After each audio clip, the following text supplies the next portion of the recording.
नमस्कार मित्रांनो, आमच्या चॅनलवर नवीन असाल तर चॅनलला नक्की सबस्क्राईब करा, म्हणजे तुम्हाला मालिकेचे नवनवीन एपिसोड सर्वात अगोदर पाहायला मिळतील.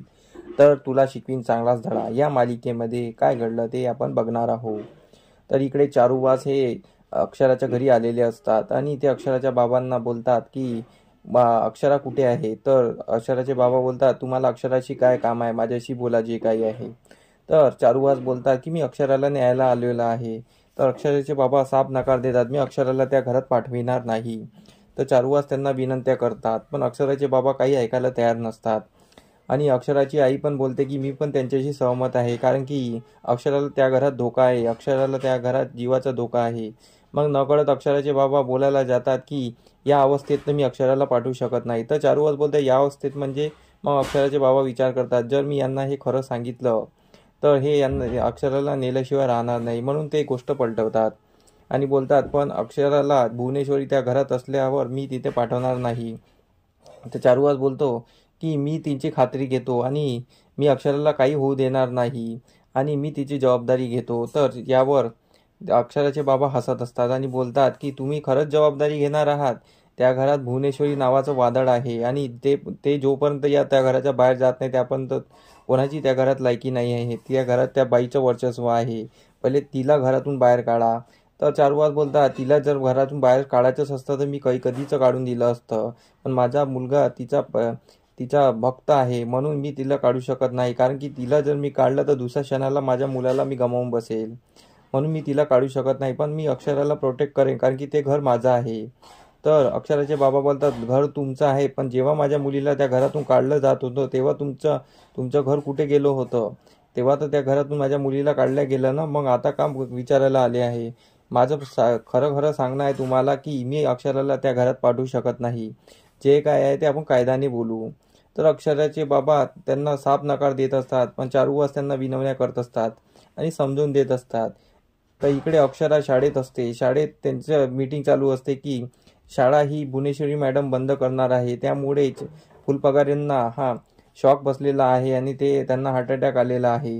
हे सर्व बोलत असतात. तर सर्व अक्षराला बोलतात की तुम्ही काहीतरी करा आणि या शाळेला वाचवा. तर अक्षरा बोलते ठीक आहे आणि अक्षरा घरी जायला निघते. इकडे अधिपती घरी आलेला असतो. अधिपती खूप वैतागलेला असतो. अधिपती आजीला बोलतो की काय झालं आजी. तर आजी बोलते, तुझ्यासाठी खूप चांगली खबर येणार आहे, तू टेन्शन घेऊ नको, कारण की तुझे बाबा अक्षराच्या घरी गेलेले अक्षराला आणायला. अधिपती वैतागतो तो आणि बोलतो, त्यांना तिथे जायची काय गरज होती, ज्या बाईला आपल्या घरी यायची गरज नाही आहे इच्छा, आणि अक्षरा मॅडमला मास्तरी बाईला तिला घरी यायची इच्छा नाही आहे, तर तिच्यासमोर भीक का मागावं, आणि हा माणूस वारंवार तिच्यासमोर भीक का मागतो आहे.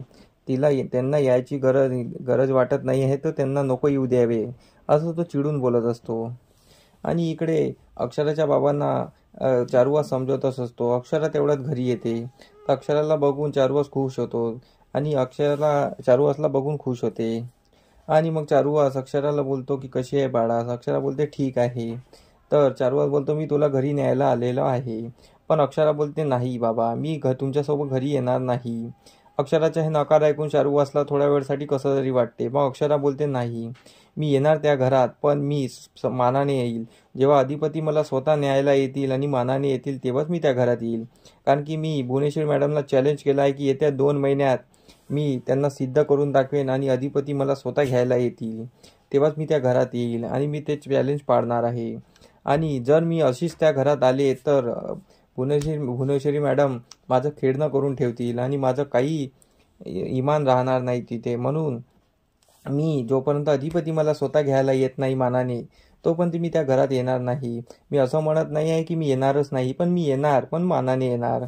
असं जेव्हा चारुवास ऐकतो, चारुवास पण हादरून जातो. चारुवास बोलतो, अक्षरा बाळा, पण त्या घराला तुझी गरज आहे आणि तू नाही आहे त्या घराला घर पण नाही आहे. तर अक्षरा बोलते, हो बाबा, मला कळते, मला पण त्या घरात यायचं आहे, अधिपतीला भेटायचं आहे, पण पण मला आता भुवनेश्वरी मॅडमला दाखवूनच द्यायचं आहे की त्या खऱ्या आहे की खोट्या, त्या सर्व त्यांना दाखवून द्यायचं आहे, तेव्हाच मी त्या घरात येणार.